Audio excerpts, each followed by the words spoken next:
Chances are the next time you flip on TMZ to watch the paparazzi taking photos of Kim Kardashian's behind, there'll be another shapely figure in view, that of the 2013 Range Rover.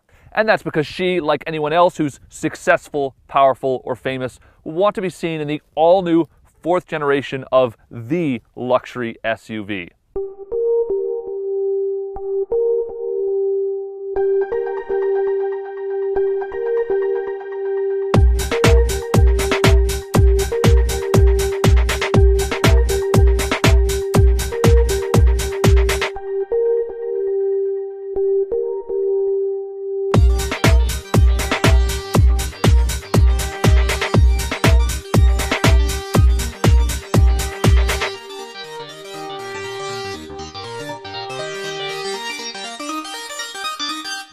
Instantly recognizable because of its iconic design, adding in core brand values of refinement and capability, it has become a global status symbol.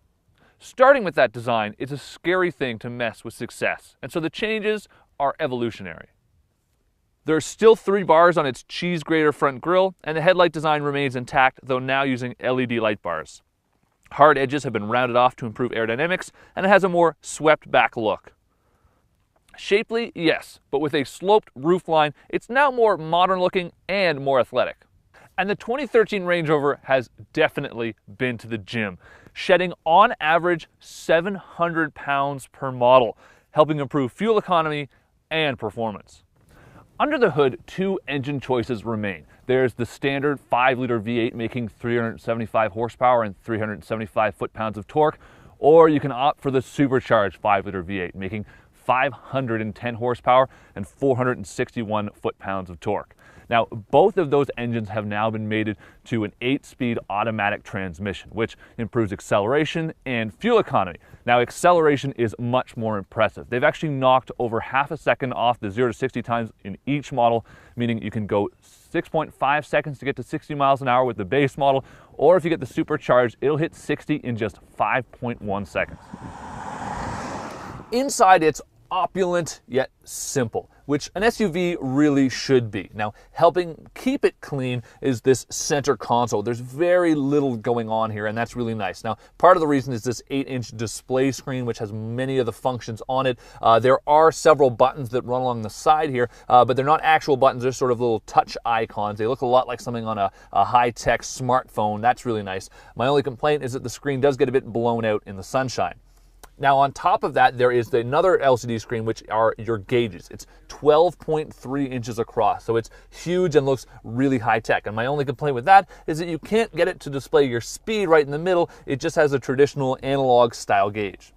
This particular cabin is absolutely stunning with this cream leather, black leather, and lots of this piano black accenting throughout. I even love that the Range Rover branded kick plates are made of this nice soft aluminum. They look classy and rugged.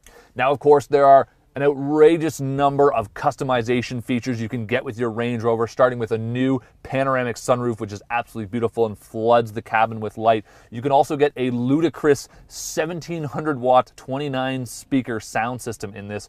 And if you want, in the rear seat area, you can actually have the traditional 3-person bench replaced with just sort of 2 captain's chairs, which is much more luxurious. And of course, those can be power reclining with heated and massage functions. And speaking of the rear seat area, it's much larger on the 2013 model. They've actually added about 5 inches of rear seat legroom, including an extra 2 inches of knee room. On the road, it is quieter now, although because it is still somewhat of a boxy SUV, it's not entirely immune to wind noise. Now, it handles much better on the road, and a lot of that has to do with the fact that, yes, it is 700 pounds lighter. But it also has a new air suspension system, which there's an available feature called adaptive dynamics, and when you have that equipped, it will actually help to compensate and reduce body roll when you're going around corners. And making it easier to live with is a new access mode feature that will actually reduce the ride height by 2 inches just to make getting in and out of it a lot easier. These days, it's more likely to be parked at Whole Foods than doing the whole hunter-gatherer thing. But that hasn't changed Land Rover's commitment to capability, which is why we're here in the middle of nowhere, Utah, to test it out. And this truck really does have everything, starting with low-range gearing, and it has downhill descent control. On top of that, it's got 12 inches of ground clearance, and that's in a regular mode. You can actually extend that by 3 inches in off-road mode, and there's an extra 2 settings to add a total of 3 more inches on top of that. There's even an in-between mode for off-road driving that allows a new raised ride height at higher speeds. Plus, as an added advantage, there's now a new air intake system under the hood, which means it can actually go through an extra 8 inches of water, meaning its new wading depth is a total of 3 feet. Land Rover pioneered what it calls terrain response, which is a nice little dial on the center console that lets you choose between 5 different off-road settings, from mud and ruts to driving on snow to even doing some rock crawling. Now, new for 2013, there's Terrain Response 2. It's an optional feature, but it has an automatic setting for the first time, meaning pretty much anyone can hit the trails with confidence. Of course, you can still turn the knob the old-fashioned way, which I've had the unique opportunity to test out here, and you can really see the differences in each of the 5 modes. Starting at $83,000 and topping out at $130 grand, the 2013 Range Rover is sleeker, lighter, faster, more nimble, and yes, even more fuel efficient. But the important thing is not at the expense of capability.